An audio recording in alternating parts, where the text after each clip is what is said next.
Okay, so welcome. So for the new faces, my name is Charles Small. I'm the director of ISGAP, the Institute for the Study of Global Antisemitism and Policy. So welcome to our seminar series. You have materials on your desk that show some of the other programs we do. We run academic programs at McGill, Columbia, and Harvard in the United States.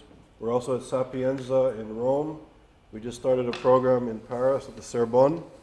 And we're starting a program in the summer at Oxford University, teaching professors how to create courses and carry out courses at universities around the world for credit.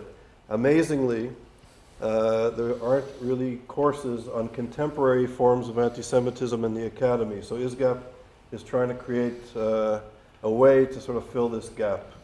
And this is not a random program, but an important program. There was a joke in there somewhere. All right, I'm trying. All right, so it's a great pleasure and honor to be able to introduce you to Glen Feder. Glen is originally from New York, and he's based in Paris. He's a new, recent senior research scholar, fellow at ISGAP. He studied at Boston University and the University of Chicago, and went on to France, to Paris, where he did his PhD at the Sorbonne at Paris 4, at one of the best universities in France and the world. His research was in political philosophy, looking at Nietzsche and Tocqueville, and issues of democracy and the vibrancy of democracy, and how can democracy defend itself against reactionary social movements or interests. Glen worked not only in academia, but he also spent many years with the investigative project, Steve Emerson's group, for 6 years doing very important research on radical political Islam. He also worked for the Israel Project and the Joint in Europe and around Europe for years. So Glen has a very important perspective. It's sort of looking at anti-Semitism and Jewish concerns at the practical level, but also at the philosophical level. And I'm sure you'll see it reflected in his talk tonight about the Muslim Brotherhood, which is becoming a very important force, not just in the Middle East, but I would argue very much particularly in the West, but in the Western context, I'd say, particularly in the United States, that there's an issue here that we need to really become aware of, and there's nobody better than Glen to map it out for us. So welcome. Thank you. Thank you very much, Charles, for that kind introduction, and thank you all for coming tonight. Like Charles said, I'm a native New Yorker, so it's a real treat for me to be here and see not only new faces, but also friends and family. So a warm welcome to all of you. I'd like to begin with the title, The Battle Against Liberal Democracy and the Jewish Question, from Marx to Qutb. It's rather ambitious. So we're going to go through two of the three parts a little bit quicker and then concentrate on Qutb, who is the spiritual founder of the Muslim Brotherhood, and that organization in particular, because of I think, the urgent relevancy of this particular question. Now, if you look at the past century, at the most important, formidable movements against liberal democracy, you can see that there's basically three movements that have been integral to the war against liberal democracy. First, not in any particular order, but you have communism, Nazism, and radical Islamism, which is the pressing issue of today. Now, the Jewish question appears very differently in each of these movements. Although what's interesting is that it takes a central role in at least 2 out of 3 of these movements. And under communism, it actually takes a relatively disproportionately important role in Marx's work as well. So right away, you have a bit of an anomaly, because if you look at the Jewish people who are at its height around 0.2% of the world population, how is it that this little people, this relatively small proportionate amount of people have found themselves center stage in one of the most important battlegrounds between these gigantic movements like communism, Nazism, radical Islamism. How did Jews get in this spotlight, basically? That's one of the things I'm trying to, I'd like to bring to light in this lecture. Now, what's interesting about Judaism is that it's the only human group that is an identity, the only human group identity, or one of the only, arguably, that's a people or a nation, a race and an ethnicity, and at the same time a religion. And all three of these movements, in some respect, have gone after or attacked a different aspect of Jewish identity. That doesn't mean that they weren't mixed and they didn't, and in some cases, go after all three parts of that identity.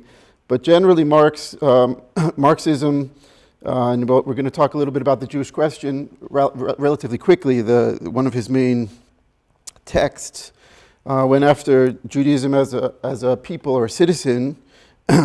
Then Nazism, of course, Hitler went after Jews as a race or ethnicity, and then radical Islamism has a kind of pseudo-theological attack against Jews.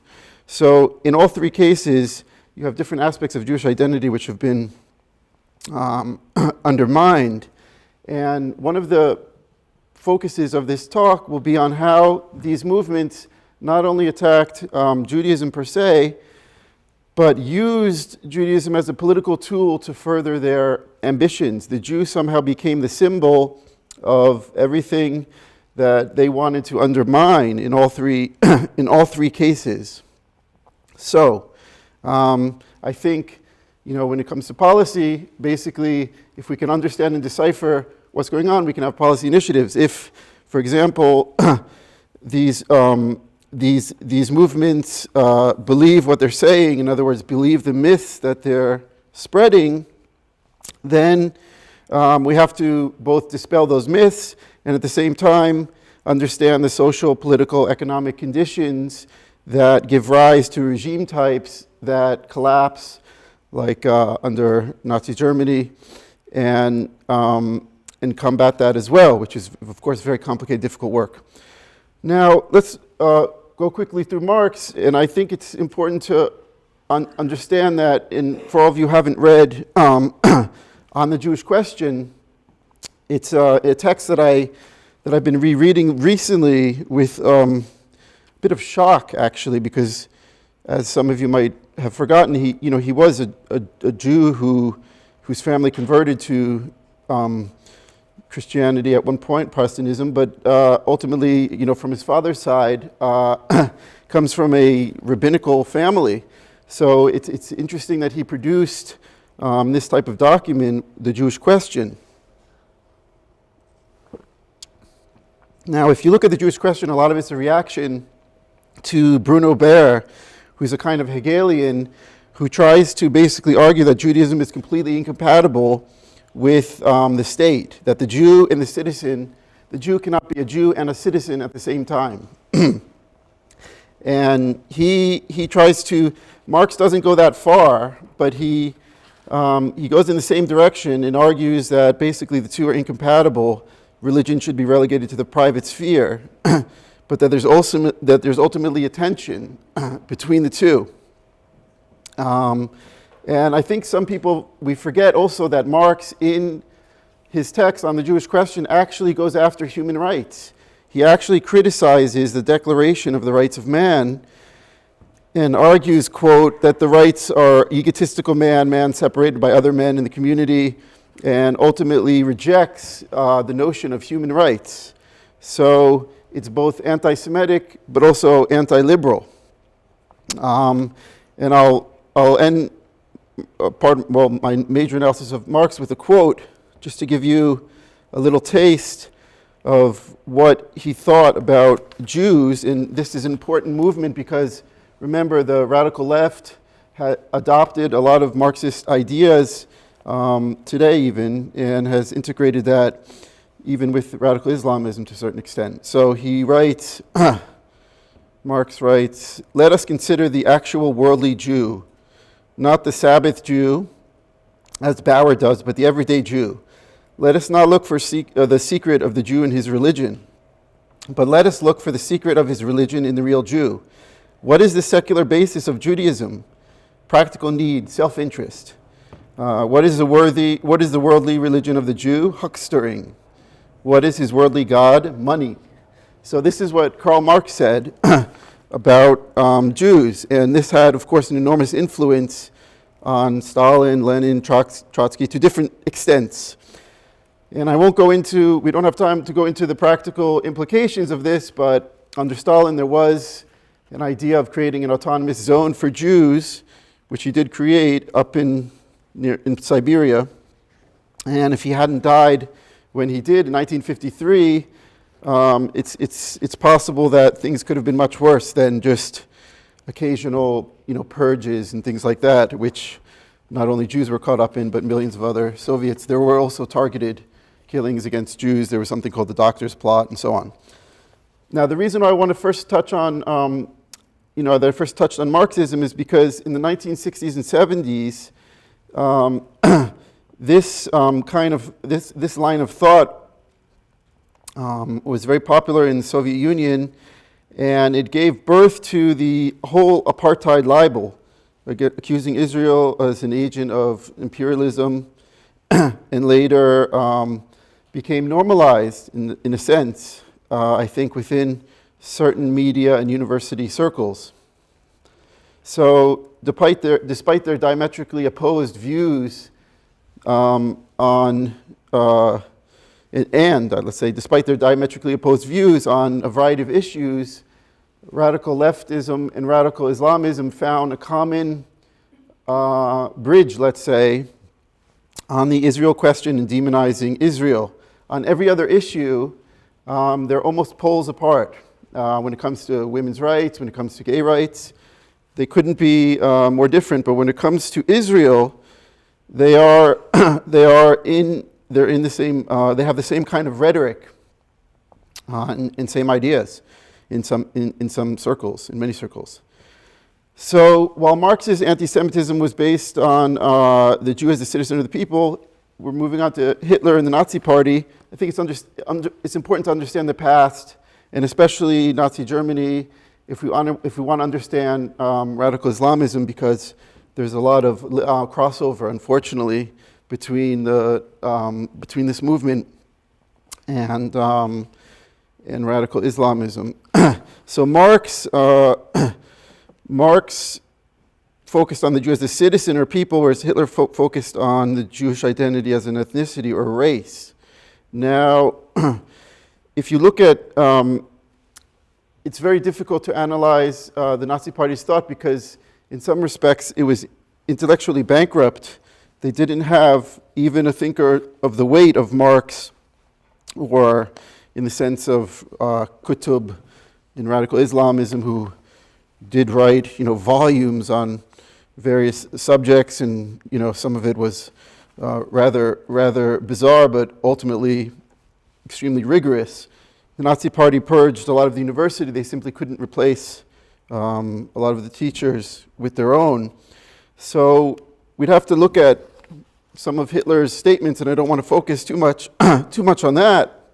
But if you look, at his statements, you can see that he equates the Jew with democracy and with the emerging democracy that he was sought to overthrow. Remember, he was elected democratically, but at the same time, he didn't believe in democracy. He said, quote, "The Fuhrer is the supreme judge of the nation. There is no position in the area of constitutional law in the Third Reich independent of this elemental will of the Fuhrer."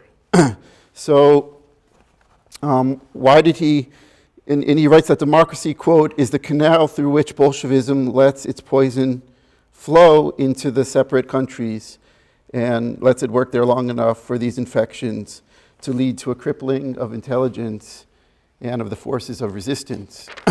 So democracy is this crippling force, and he actually attributes to the Jews to creating democracy and Bolshevism. He says that the very canal of democracy, he calls it a canal, opened the way for the, quote, fantasy of Jewish Bolshevism. He says, democracy is fundamentally, and I'm quoting him, not German, it is Jewish, which I see as almost a compliment because democracy is such a wonderful thing. He attributes this to the Jews, even though, I think that this is, of course, inaccurate. And he says, this Jewish democracy, with its majority decisions, has always been, without exception, only a means towards the destruction of the existing Aryan leadership. So in this case, we see again that the Jews are considered a kind of political tool, the symbol of a movement which a counter-movement or counter-ideology is trying to overthrow. Now I want to be clear, that doesn't mean that they didn't believe these myths. It doesn't mean that it's simply a political tool, but it was used as one, and we have to understand it as such. Now we get to the link between the Nazis and the Islamists, or radical Islamists. While the far right is, of course, worrisome, there was another movement that I think combines elements of the far right with the most extreme types of religious fanaticism. Now, a few months after the world learned about Auschwitz in November 1945, there was a pogrom against Jews. But this pogrom did not happen in Poland or Germany. It happened in Egypt. And the reason why it happened in Egypt was because the Mufti of Jerusalem was, you can see here, the Mufti of Jerusalem was orchestrating a pogrom in cooperation with the Muslim Brotherhood in Egypt. So we see these two movements are bleeding into each other at this point. In Jerusalem, the Mufti of Jerusalem was filling leaflets and flags with swastikas and encouraging young Arab youth to greet each other with the Nazi salute. So he's trying to perpetuate this ideology and to keep it going. And he actually had, as you can see, direct contact with Hitler. They exchanged letters, and he received financial support from them. He also was overseeing one of the SS, called the Waffen SS units, which was a Muslim SS unit. So there was a lot of, let's say, crossover between the two movements, and they adopted much of the same philosophy which they mixed. So they mixed, the Mufti mixed a lot of Jewish conspiracy thought with kind of pseudo-theological critique of Judaism, saying, I don't really want to quote at length, you can always read it on your own, but it's useful to see some of what it looks like. It says the hatefulness that displayed towards great prophet, what hardship and trouble they caused him, how many intrigues they launched. So in other words, now they're a conspiratorial people, but from the very beginning, their prophet, and towards later on, all sorts of other things. Basically they were accused of starting almost every single war since medieval times, so even before. So this was the kind of propaganda that was coming out of the Mufti and his relation with Hitler. So the Jews became an ideal target because he could use them to represent the enemy of Islam, which he wanted to spread worldwide, and simultaneously the symbol of British imperialism that the Egyptians and the Palestinians were rebelling against. Now in 1946, the Mufti was being pursued as a war criminal, and he moved by Great Britain, and he fled to Egypt, and he became the personal advisor of Hassan al-Banna. Now Hassan al-Banna was the founder of the Muslim Brotherhood. So we have my Muslim Brotherhood page, one of them. And you can see him on the bottom left of this. So he became the advisor to Hassan al-Banna. So we have a kind of political alliance between these two groups. So now I think we've arrived at the third and most timely threat against democracy today, and somehow history is repeating itself and bleeding into itself, and that is radical Islamist extremism. I just want to make a very quick political philosophy note before we go into this, because I'm going to use two terms which are not so orthodox. There's a big debate in there's a big debate about the word totalitarianism, and it happens to be a lot of Jewish intellectuals that use this word because, of course, they understand the stakes involved, not necessarily practicing Jews, but Raymond Aron has a kind of critique of Hannah Arendt's view of totalitarianism, which we don't have time to go into, but Aron has some other suggestions, and being that he was one of the few people who actually revived Tocqueville, who you'll see in the rest of this talk has had a pretty profound influence on myself and on my explanations for what's going on today. He revived the concept of soft despotism as well, and I think we have to really understand what Tocqueville means by soft despotism. I'm going to use that word, and I'm also going to use the word hard despotism, which is the opposite. Hard despotism is a kind of external, like a Hitler or a Stalin, an external force that oppresses an internal force, but soft despotism comes from within. So it's a more subtle, but ultimately just as powerful, even more powerful issue. And there's just two quotes I'll make about soft despotism, and then we'll move on to the Muslim Brotherhood and their network around Europe and around the United States. That's going to be my focus. So Tocqueville says, it is in fact difficult to conceive how men who have entirely renounced the habit of directing themselves could succeed at choosing well those who will lead them. And one would not make anyone believe that a liberal, energetic, and wise government can ever issue from the sufferance of a people of servants. So he's here talking about apathy and what happens when we become apathetic in the kinds of leaders that we elect, when people become apathetic or indifferent, or if they're uneducated. So that's one quote. And then I think it's important too to make reference to a very crucial quote in Tocqueville's work, where he basically predicts political correctness and cultural relativism through his conception of tyranny of the majority, which anyone who studied some poli-sci 101 probably heard thrown around a little bit. So he says, and I find this fascinating, he says thus, he's talking about the situation of soft despotism. He says, thus, after taking each individual by turns in its powerful hands and kneading him as it likes, the sovereign extends its arms over society as a whole. It covers its surface with a network of small, complicated, painstaking, uniform rules through which the most original minds and the most vigorous souls cannot clear a way to surpass the crowd. It does not break wills, but it softens them, bends them, and directs them. It rarely forces one to act, but it constantly opposes itself to one's acting. It does not destroy, it prevents things from being born. So please remember this quote as we talk about the Muslim Brotherhood's methods and how they spread throughout Europe and the United States. Now, just a quick primer. Basically, they were founded in 1928, the Muslim Brotherhood, in their reaction to the British occupation of Egypt. After the collapse of Ottoman Turkey, the abolition of the caliphate by Ataturk Hassan al-Banna, who's down there on the left, he aimed to build a movement which would prevent Islam from falling deep into what he called a state of Jahiliyyah, which is a pre-Islamic period of paganism. However, in 1949, he was assassinated. And basically, the person who took over the Muslim Brotherhood was Sayyid Qutb, who's here. You can see perhaps some physical influences of other movements in Sayyid Qutb's appearance.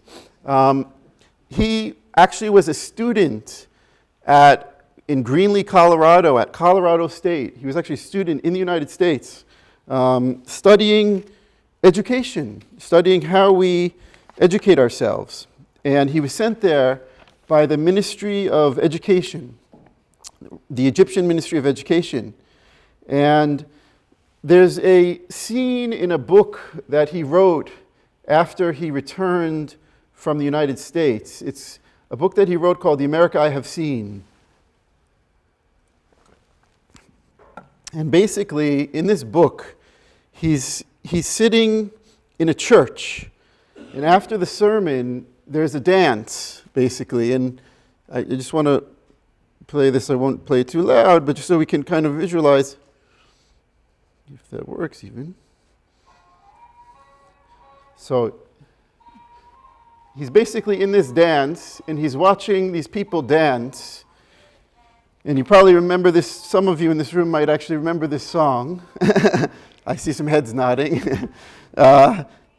Anyhow, it's a song that is about a kind of seduction. So at the time, it might be considered slightly racy. It's really more about a guy trying to convince a girl to stay over and not go out into the cold. And Sayyid Qutb is sitting there watching this dance. And I believe at this very moment, he cracks. He cracks mentally. He's describing chests pressed against chests, lips pressed against lips. And he's describing the music itself, which he thinks he hears a kind of animal. For him, it's a kind of animal screeching. And he's totally disgusted with what he's seeing. American life in general is totally disgusting to him. He considers it this kind of over-sexualized, debased, primitive type of existence. And remember, this is, 1950s America, relatively socially conservative society. So, I can only imagine Sayyid Qutb today, and, walking around New York, watching an episode of Sex and the City. I think he'd probably have a heart attack. But, he ultimately rejects America. He rejects democracy and America. And I think it was at that very moment when he was watching that dance, and of course that year that he spent abroad in America, that made him crack in. He goes back to Egypt, becomes a seminal figure in the Muslim Brotherhood, and he writes a couple books. One of them is The America I Have Seen, and the other is called Our Struggle with the Jews. So, the title itself probably gives you a little bit of an idea of what he addresses in that book. But he says that Jews are the worst enemies of Islam, that they're wickedness and that they're wicked and double dealing. He calls them every name in the book, but what's interesting is that he accuses them of leading Muslims away from their own religion, trying to uproot Islam and the Islamic revival. And so Jews become the conspiratorial force that they were from the Middle Ages until today. In this time, in his eyes, a force which was trying to uproot the kind of fundamentalist view of Islam that he has. He also thought, and this is fascinating, that Jews were basically behind the fabric of modern society. So he says, for example, I quote, "Behind the doctrine of atheist materialism was a Jew, behind the doctrine of animalistic sexuality was a Jew, and behind the destruction of the family and the shattering of sacred relationships in society was a Jew." So those of you who have been through Psychology 101 and Sociology 101 might identify Marx, Freud, and Durkheim as the people that he's alluding to, who were all Jews. And so he somehow attributes the fabric of modern society to the Jews. So again, the Jews get put in the spotlight as somehow responsible for the undermining of his global movement, and the global movement that the Muslim Brotherhood takes on, and the construction of the opposition movement, which is modernity, democratic liberalism, and so on. Now, his solution, it's important to note, was not the subjugation of Jews. He didn't want to give Jews a kind of dhimmi status within a regime. He basically says Allah brought Hitler to rule over them and did not succeed in destroying them, and he urges Allah to bring down upon them the worst kind of punishment. So, basically saying, Hitler didn't finish the job. So this is the kind of rhetoric and the kind of, not just rhetoric, the kind of deep-seated ideas that were coming into Qutb's head at the time. And they spread like wildfire, these ideas. Even when he was eventually hung by the Egyptian government, the Muslim Brotherhood was outlawed for many years because of their activities in Egypt, not in Europe or the United States, but in Egypt, yes. And most of the members who survived Nasser's crackdowns were driven out of Egypt to Saudi Arabia, where they became relatively successful lawyers, doctors, businessmen, professors, and so on. So they rose through the ranks. And this is where the Muslim Brotherhood produced some seminal figures in the Islamist terrorist world, including two figures. Qutb's became one of Qutb's great friends was the nephew of his lawyer, who eventually became the founder of Egyptian Islamic Jihad and the second in command for Al-Qaeda, Ayman al-Zawahiri. And the other was someone you might have heard of, might ring a bell. He was studying with Muhammad Qutb, who is Sayyid Qutb's brother. His name is Osama bin Laden. So Al-Qaeda and Hamas, they both came out of the Brotherhood. Hamas, in Hamas's charter, they say it outright that they're a branch of the Muslim Brotherhood. So there are differences, of course, between the Saudi Wahhabism and the Brotherhood, but they agreed on spreading the Salafist view of Islam worldwide. That was a fundamental agreement that they had. And they were looking at Europe's young, growing Muslim population as a kind of fertile breeding ground. There were a lot of in post-World War II, there were a lot of labor shortages, and so they were eyeing Europe. And I think they were self-consciously aware that the lack of social bonds and weak spiritual faith of many European societies and later American societies, because they came a little later to America, was exactly what they were looking for to spread this kind of ideology. So again, as Tocqueville feared, an apathetic, individualistic, and increasingly isolated generation had emerged, and the Muslim Brotherhood zeroed in on that kind of Achilles heel of democratic society. So you have soft despotism creeping in. Now, high-ranking members of the Muslim Brotherhood, they began to arrive in Europe in the 1950s. And fortunately, I don't have time to go through the whole thing. I'm just going to do the bottom rang there, which are not the top organizations which oversee the main on-the-ground organizations, but basically you have, starting with Germany, you have Hassan al-Banna's secretary, Sayyid Ramadan, who established what is now the third largest organization in Germany called the Islamic Society of Germany. They also established the Islamic Center of Munich, and in France, his brother, Tariq Ramadan, who some of you might have heard of because he has a kind of iconic reputation in France. He has almost an entire media empire. He became a seminal figure in one of the organizations that the Conseil Français de Qutb Musulman, which was a kind of council that the French government constructed to try to streamline all of the Muslim organizations into one organization. They developed this council, and it kind of backfired because this organization, Union des Organisations Islamiques de France, took a lot of important seats, and this was basically a Muslim Brotherhood entity. Qaradawi was involved in this organization. Tariq Ramadan was involved in this organization as well. So you have in Germany and in France important Muslim Brotherhood networks that developed from the beginning in Germany. I forgot to mention something important. Why did they originally choose Germany? Because there were affinities with Nazi Germany, and they found not intellectual, but ideological ground and affinities within Germany. So in the UK, same story.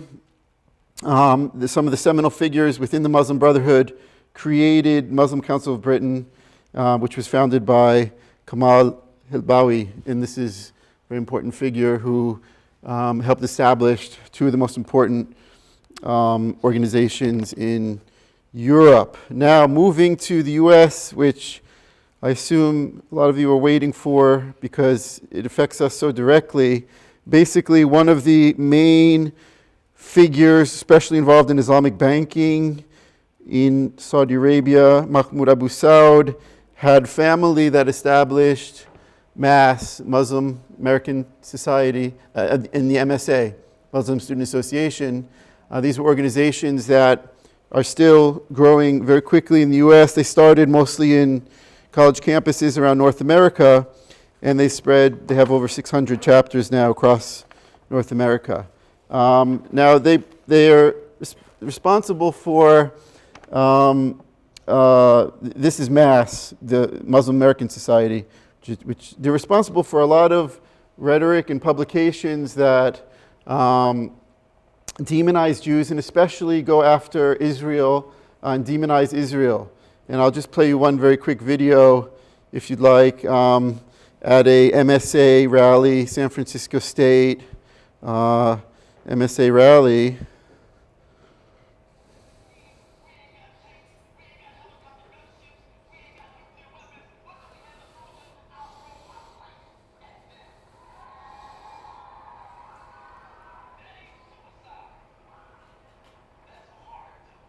So if you didn't hear, he said, we ain't got F-16s, we ain't got helicopter gunchicks, we ain't got tanks.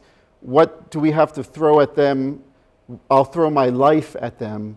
That's not suicide. That ain't suicide, I'm sorry. That's martyrdom. So that is being said in a student rally in a university in the United States by an organization founded by the Muslim Brotherhood, who has the kind of ideological links which I've just gone over. Now, they're also, you can say that this is freedom of speech in some sense. It's not if you get specific about what you say. It's a fine line. That's a question that the lawyers argue about. But there have been convictions, and I can't go through them all because there's a lot of convictions within these organizations. There have been students and important figures that have been convicted for aiding and abetting terrorist activities. And unfortunately, we don't have the time to go through them. I have them on an email if you're interested in learning more about some of the convictions within the employees, especially of these organizations. There's also Hamas fronts that have been shut down in the United States. Remember, Hamas is a branch of the Muslim Brotherhood. It's a designated terrorist organization in the US, but still Hamas fronts crept up, and these are different forms of money laundering and criminal activity that I look at. Now, these are some of the foundations that have, the Holy Land Foundation, for example, which was shut down. And there was a document, these are some Hamas fronts in the United States. I want to talk at the end, this is the final part of my lecture right now, about some documents that were seized during raids of the Holy Land Foundation in another European bank called the Al-Taqwa Bank, because these are seminal documents which I think teach us a lot about the global strategy of the Muslim Brotherhood. These were documents that were seized. Now, in one document which was seized by the when the FBI raided the Holy Land Foundation offices, was by one of the Muslim Brotherhood's brothers who was pretty high up, called Sayyid al-Noman, and he said, front groups are one method to communicate the Ikhwan. Ikhwan is a brother, it's a Muslim brother, basically. The Ikhwan's point of view. A front is not formed until after an exhaustive study. And then he talks about the last front group, which was the Islamic Association of Palestine, in this document. Now, I'm going to move to the next document, which was seized in 2001.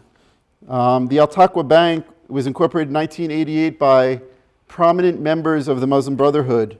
And it includes Yusuf Nada, who is one of the most prominent members, and another former neo-Nazi Muslim convert named Ahmed Huber.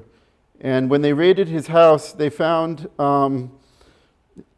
Swiss police raided his house, and they found a document, a very interesting document, which I'd be happy to send anyone, because I have a translation from the Arabic, and it's called The Project.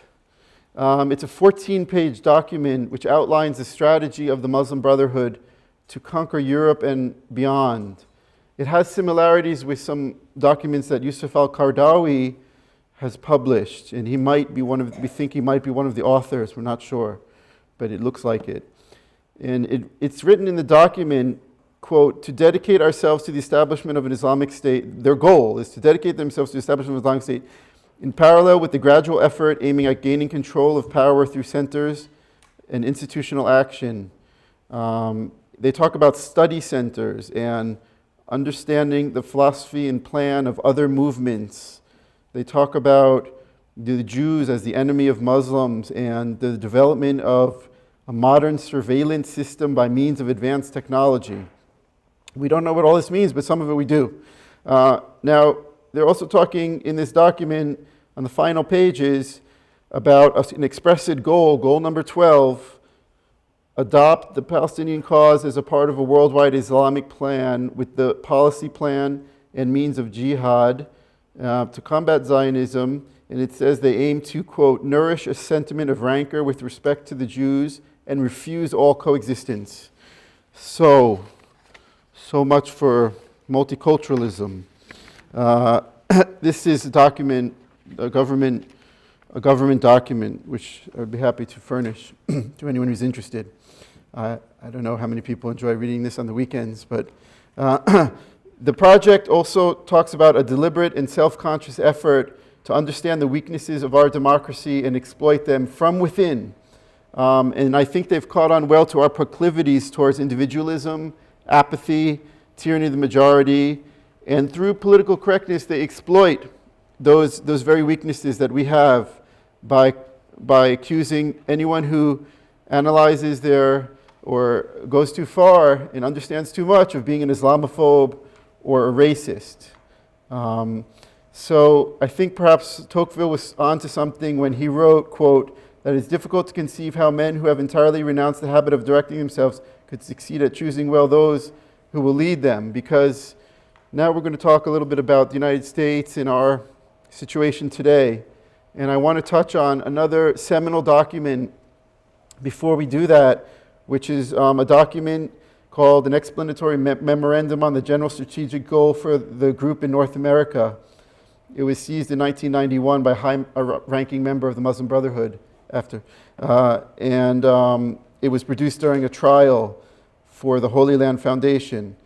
He says, in this document, it says that Islam is becoming part of the homeland in which it lives. It is stable and rooted in the spirit and minds of its people, and it should be enabled in the lives of its society. It have firmly established organizations. And it talks about something called the civilizational jihadist process, which it says the Ikhwan must understand that their work in America is a kind of grand jihad in eliminating and destroying the Western civilization from within and sabotaging its miserable house by their hands, so by our own hands, and the hands of the believers, so that it is eliminated and God's religion is made victorious over all other religions. I think that's shocking to read something like that and to read that in a document which is based on an organization which we shall see later has at the very end of my talk, which is coming up very soon, has a very strong grip in the United States going up to the very highest levels of our government. Now, in terms of political alliances within Europe, because of this strategy of trying, within this document, I didn't finish reading it, but he talks about possessing the mastery of the art of coalitions, quote, the art of absorption, and the principles of, quote, cooperation in order through gradual and flexible mechanisms to gain power. Okay? Did everyone get that part? It's very important. So now if you look at political alliances within the Muslim Brotherhood, the Muslim Brotherhood's reach, if you look at Europe, for example, former Labour Minister Tony Benn rubbing elbows with the Muslim Association of Britain, showing up at his protests, condemning Israel together with workers of the world and socialists and communists and radical Islamists. There's a kind of fusion of all of these movements, and you can see how they're collaborating. For example, Ken Livingstone, the former mayor of London, same thing, refused to condemn suicide bombings against Israel and attended sessions of the Muslim Brotherhood's European Council for Fatwa and Research. In Germany, the IGD, up until very recently, was receiving state funds, even though they were founded by the Brotherhood. And then finally, within our own country, within America, we have in the White House examples of Muslim Brotherhood figures who have infiltrated under Clinton and Bush and been welcomed with open arms under Obama into the White House. You have, for example, Abdurrahman al-Amoudi, who is the advisor of Bill Clinton. You can see a picture here, Bill Clinton and Al Gore. I don't see his picture around much anymore, but Bill Clinton, yes, still an important figure, and he infiltrated into the White House here in a rally. He says something. Anyone a supporter of Hamas here? Hear that, Bill Clinton? We're all supporters of Hamas.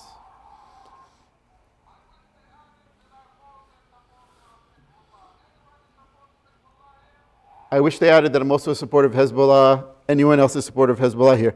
He was convicted on October 15, 2004 to 23 years in prison for various crimes, including a plot to assassinate the Crown Prince of Saudi Arabia. In July 2005, the Treasury Department announced that al-Amoudi had funneled $1 million to Al-Qaeda through a Saudi charity. And finally, within the White House today, I didn't get into Bush. Again, they walked in, he didn't know about it. There were some figures like Louis Safi, who was training Pentagon officials within the Naval Postgraduate School. But ultimately, these figures, these presidents were not aware, I don't know how, I mean, you'd think they would do a more secure background check, but they were hoodwinked in a sense and allowed to infiltrate into the White House, or let's say succeeded in doing so. Under Obama, while Bush and Clinton, actually, once they found out, they rejected the Ikhwanis. Under his administration, he's sought out Muslim Brotherhood members for advice, training, and even administrative appointments. Rashad Hussain was the Obama administration's envoy to the Organization of Islamic Cooperation, and he provided advice on national security and Muslim outreach. Remember the Obama administration, this last one, this is a picture. The Obama administration supported the ousted Muslim Brotherhood, President Mohammed Morsi, and he called for his release when he was in jail. And very recently, just a couple weeks ago, that picture was taken in the State Department, where you have an important member of the Muslim Brotherhood making the Rabia sign, which is the symbol of the Brotherhood. Within the State Department, they were invited. Within the State Department, there's Morsi on the right, within the State Department. Now, what's incredible is in December of last year, so just a couple months ago, while Interpol was finally chasing Yusuf al-Qaradawi around Europe for incitement to murder and also for helping break out Morsi out of jail, the White House issued a statement in response to a petition of 213,000 signatures urging the U.S. to designate the Muslim Brotherhood as a terrorist group. And this statement said, quote, "We have not seen credible evidence that the Muslim Brotherhood has renounced its decades-long commitment to nonviolence." End quote. So to conclude, I'd like to conclude with a quote from a thinker, Edmund Burke, who says, "When bad men combine, and the good must associate, else they will fail. Else they will fall one by one, an unpitied sacrifice in a contemptible struggle." And I think that we've seen, to just make my conclusive remarks, I think that we've seen political leaders and private citizens, I've demonstrated, that are seeking to empower Ikhwanis by posing as self-proclaimed representatives of the Muslim community.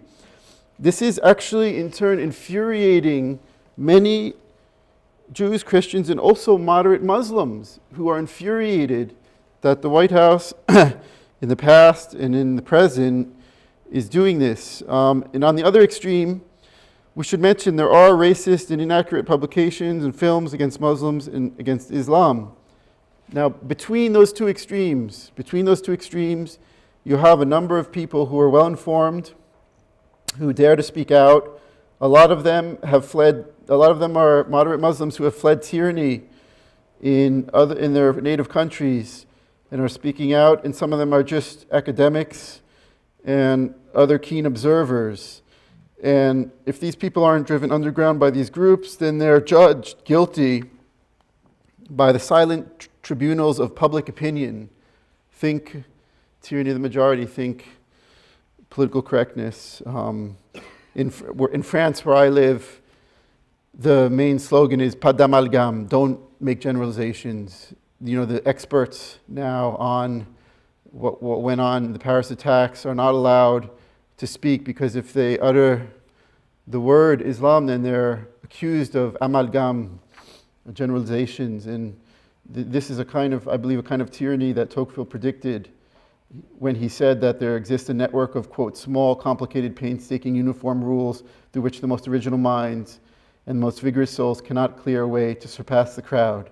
Now, the solution, I believe, may be found in the problem itself. These lone voices, I think, should come forth and associate, like Tocqueville advises, and like the Ikhwanis know, is the most important thing is to associate into organizations, grassroots organizations, and academic organizations, and political and social organizations, and in order to counter this.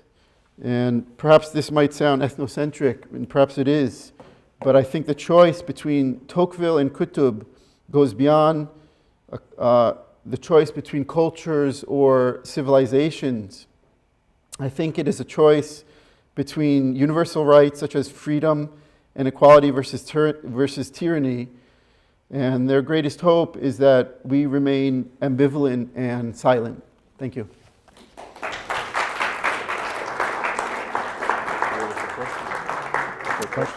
Questions here. Okay, so we're going to take a few questions. We have time. So, Glenn, thank you very much. Thank you. I'm going to start off with a question. So, can you can hear well in the back? Okay. So, given your experience studying the Muslim Brotherhood, what is happening in the United States? And I asked this question. It's an open-ended question. In the last few weeks, by design or by accident, the Israeli government, over this invitation to the Congress, has been alienated from the United States. The Democratic Party is split, the Jewish community is split, and now it turns out that the invitation and the controversy was a mistake by the New York Times, but as they say, the horses are out of the barn.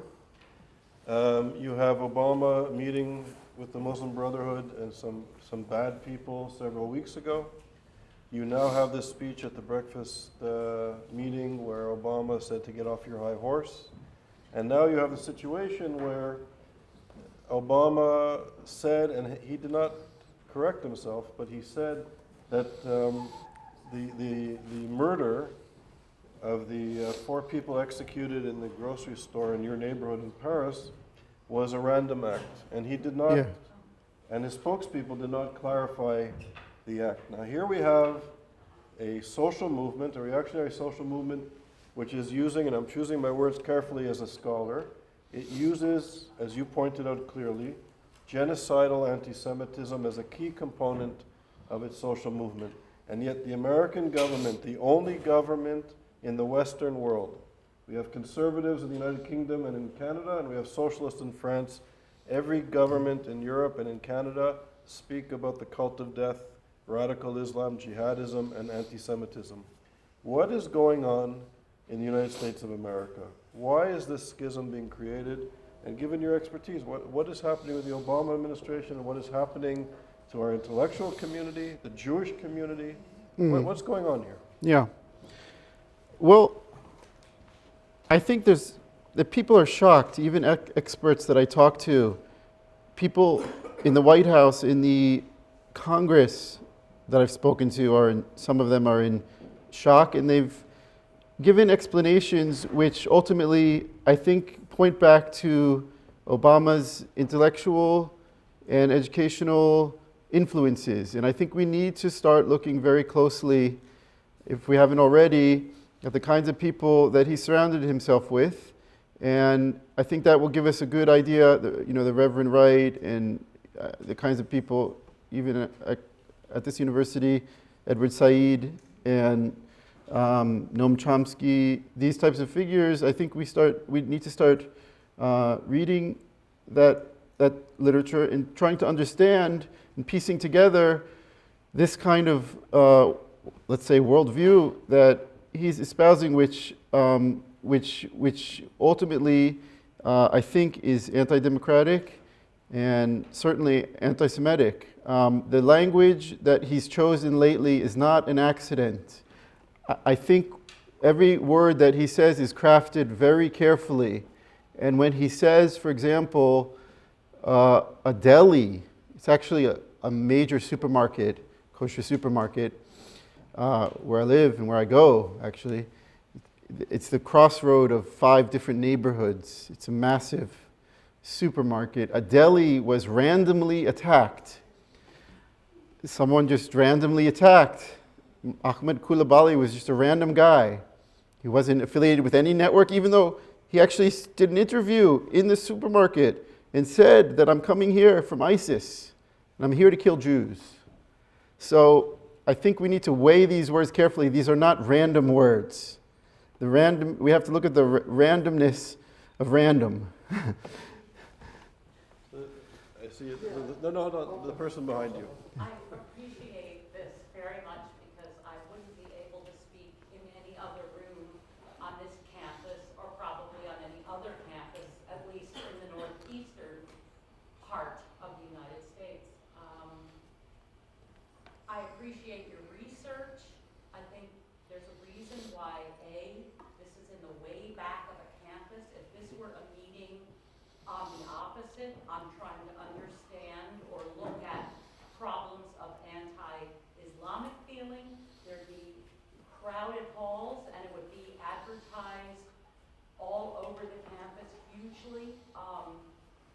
This is why were people walking out of the room? And this is nothing new. And you'll forgive me, but you're asking questions that were asked after the Holocaust.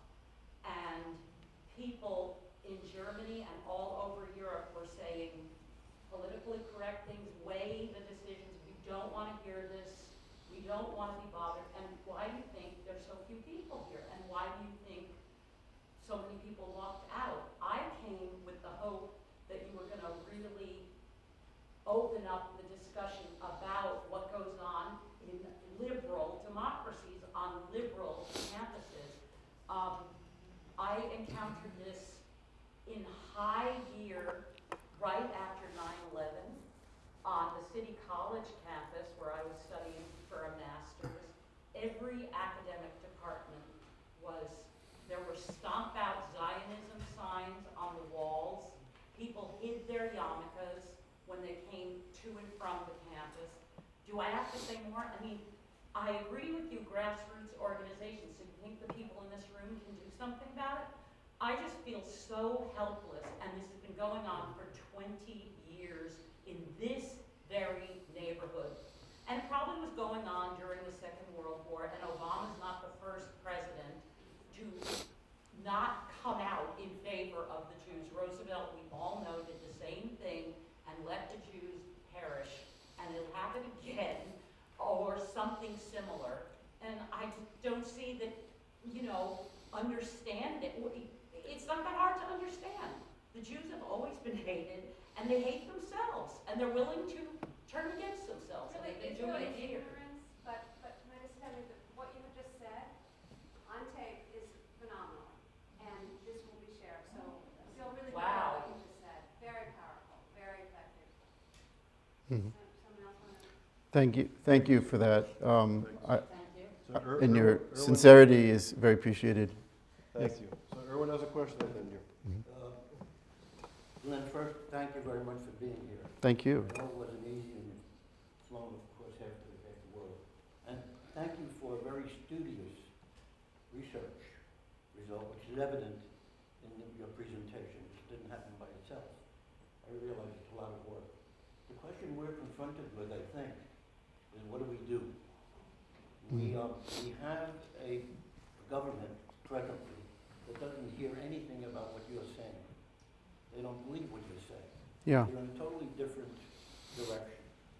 And what I would like to see happen, and maybe, Charles, this is a suggestion, is you take the product that you have we just heard, which is very informative, factual, and put it in some booklet form. I will see to it that the 630 members of Congress and the Senate and other people we rely upon. I've given up on the White House. And it's not going to matter with them. Mhm. But what does matter is the legislators that we elect. I want to bombard them with the information you've just described. And I think ISGAP can do that. I would love to see you undertake that. So I have good news. All of our seminars on similar themes are going to be correlated quickly into a serious book. Glenn will have an article in the book, and there are other leading scholars that are saying very coherent, similar things. And yes, I think that we can distribute it to Congress. Glenn and I were just in Washington, had a very good trip there, and there are people who are very sympathetic on both sides of the aisle, not just Republicans, but many Democrats are also very concerned. Yeah. And the P in ISGAP is for policy. I think Charles thought of that from the beginning, that knew that we need to not just be a bunch of academics sitting in our ivory tower, but we need to map and decode these ideas and these phenomena, and then take the kind of concrete steps that Erwin's talking about, going to Congress. And we just came back from I believe, a very successful trip to Washington, and so we're trying to be a kind of hybrid organization that does both, and I think we're on the right track, I think. 2 points I want to make. First of all, what happened with Charlie Hebdo and the kosher establishment? Supermarket, yeah. After these events take place, and many other events, there were those who get up and they stand up for Israel and they march arm in arm, and at the parade that they had the following day or several days later, they all say the proper things, and they're all going to stand and they're going to fight against it. But I think at best, all of those words it's half-hearted. This comes from a country where they're going to recognize that Palestine as a state. That's one thing. So I take everything they say, although it's the right things to say, with a grain of salt. The other thing is, we could be here all night saying things that Obama said or other people said about Israel. I think what we should do is take them at their word. You know, there's so many things that I could say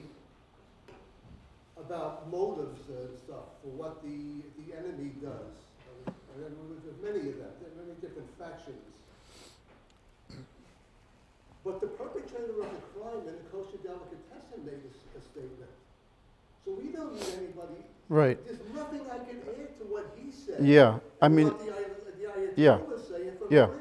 I think Take them at their word. I agree with you that we tend, especially academics, but other people too, tend to over-intellectualize some of these movements. I mean, they are very complicated. I have pictures. Here's a network, just to give you an idea of a network that we're looking into now. These are complex movements, but we also have to listen to very simple people like Ahmed Kulbali, who said, I came here from ISIS. I came here to kill Jews. Or the Qutb brothers who shouted, we're avenging the Prophet. This is our goal. That's why we're killing Charlie Hebdo, because we're avenging the Prophet. And we have to look at also the face value of those words. Now, in terms of the rally, I'll just comment very briefly about the France attacks, because I've been talking about this over the past couple days and weeks. And I think from the beginning, you're right. It was a bad start. The fact that Obama didn't show up, that Netanyahu wasn't invited, that Abbas was there, that I was there. So I can tell you generally the Muslim community, the Arab Muslim community was not represented demographically. They were around 10% of France. They were not 10% at the rally. They were less than 1%. So we have a isolated Israel, an absent America, a silent, in France at least, Muslim Arab majority, and we have France, which is basically the kind of stage of this comedy that's looking more like a tragedy than a comedy. So, yeah. Yeah, I'd just like to bring it back to Columbia and Barnard since we're here. I actually work for Barnard. And just today on campus, there are 2 events. Right now at the law school, Yeah. I don't think you're aware of. Yeah, I heard about it. Yeah. About criminal charges to be brought against the state of Israel. Mm. It was a lunch talk. I didn't go to it today at Barnard. It's a very confusing title, but about black, transgender, anti-jail, anti-pinkwashing solidarity with the Palestinians. And Yeah. I walked by the room. I was with my friend. I said, I can't stomach to go in there And- and try to speak out. And they probably got a good research grant as well. Well, the person hired, the person who gave it is hired by Barnard to Okay. be a student advocate for the Women's Center. Okay, good. So I just want to say, in the 70s, I was a little too young then, but there was a student struggle for Soviet Jewry that did so much to help make a movement and help free the Soviet Jews. I mean, it's not just the Congress and the White House. Like, what about the campuses and trying to mobilize Jewish students? Yeah, well, the campus is ground zero, and I've seen so much go on in American campuses.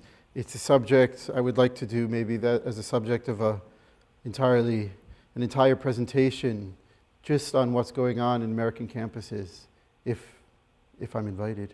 It's one of them.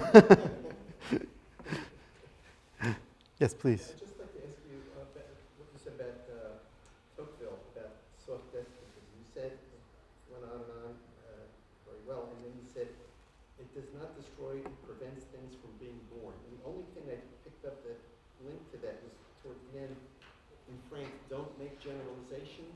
Yeah. You mean it's quashing thought? Is that what you... Yeah, I mean, that's a good question. I think that's what I was thinking about, that it's not that the French government says, passes a law saying you can't speak about radical Islam. There's no law in the books that says you cannot speak about radical Islam. But there is a passive, and it's much worse in the US actually, but in France it's developing now after the attacks because they're going through a kind of post 9/11 moment.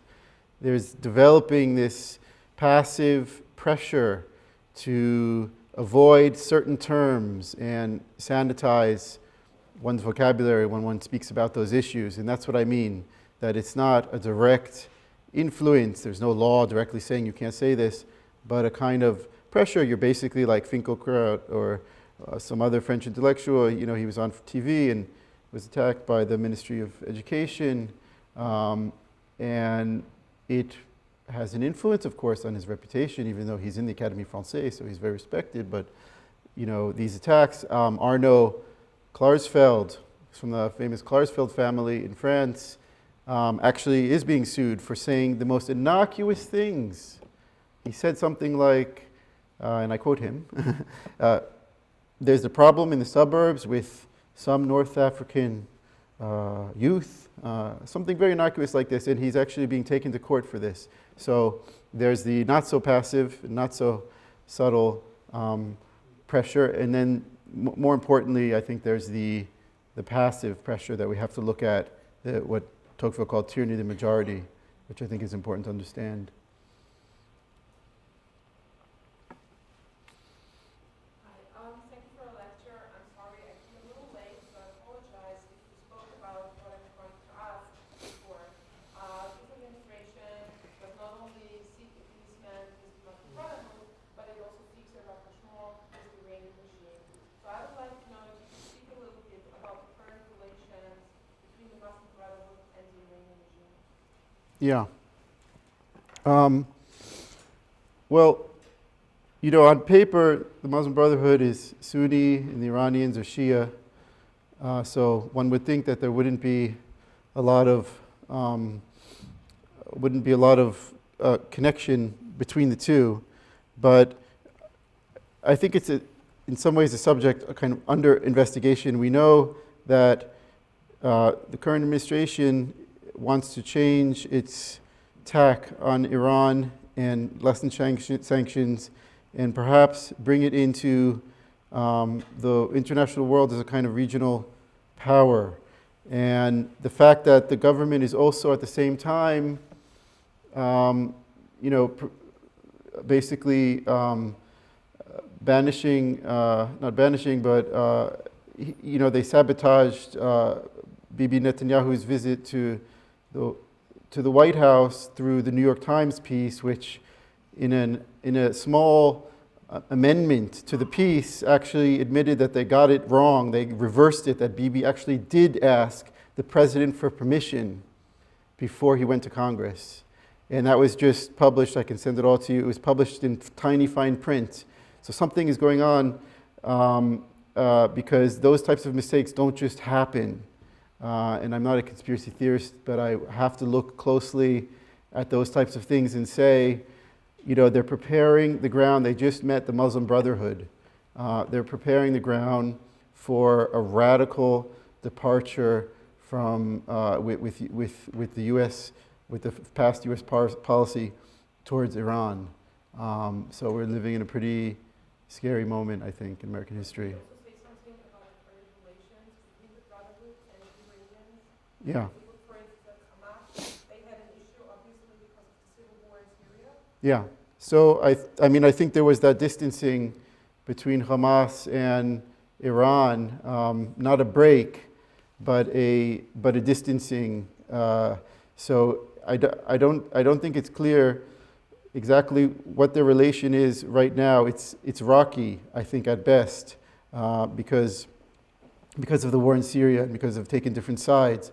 That doesn't mean that at certain levels they don't have, they're not cooperating and they don't have affinities with one another. But I think the best kind of vehicle through fusing the two, unfortunately right now, has become the executive branch of our government. And that is, in some ways, they're succeeding at doing what these organizations can't do on their own. And that's something that, for me, is quite shocking. Any other questions or comments? Well done. So I have one more question. So from your perspective, what do you think could be done to raise awareness? Yeah. So there's educating policymakers, and what Yeah. can we do? Well, I mean, one of the reasons I joined ISGAP is because I think that it's on the forefront of the solution to this problem. We're facing a huge task, but I think the first step is to understand these movements because they're complicated and we need to decipher them and map them, and it takes a lot of work. Charles and I were doing some of it over the past week, and then we need to draft a strategy in the same way that they do for, in a sense, in terms of structurally, for not taking over America, but for influencing our leaders from the ground up. And that requires working with policymakers, writing books, writing articles, writing op-eds, and we hope that you'll all join us on this. And I'll say one more thing. I, of course, agree with Glenn, but for people who are in the business community or are connected to people in the business community, I feel odd doing this, but we have to do it. We're really living, as Glenn said, I think in a very precarious moment historically. And it's serious for the Jewish people, not just for Israel, but for the Jewish people, and for human rights and democratic principles. Also for minorities, for moderate Muslims, for women, for gay people, for religious pluralism, the values, just the basic notion of citizenship, equality under the law.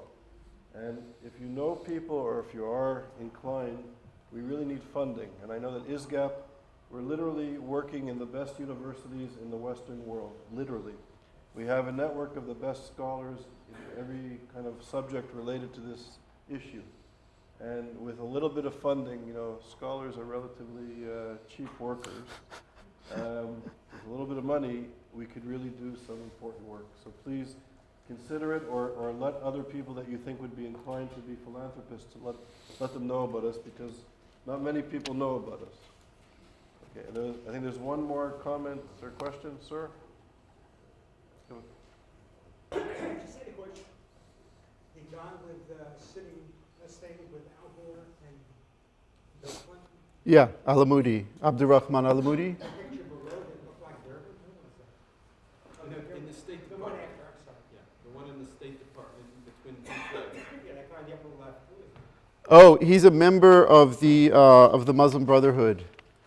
Yeah, It was a delegation. It's a delegation. Obama.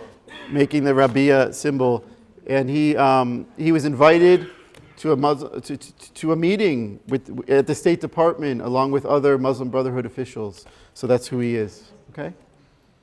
Oh, sorry. And you know, I'll just say we were talking earlier, and in terms of discourse analysis, I wonder if the impact of a meeting like that has on some of these speeches about getting off your high horse and not recognizing anti-Semitism. You know, sometimes when you're in that environment, it takes effect. Anyways, so thank you for coming. We have a whole slew of lectures in the folders that are taking place in New York, and again on March the 24th, 5th, with Boaz Ganor, who's a leading scholar on counterterrorism. Thank you for coming. Thank you.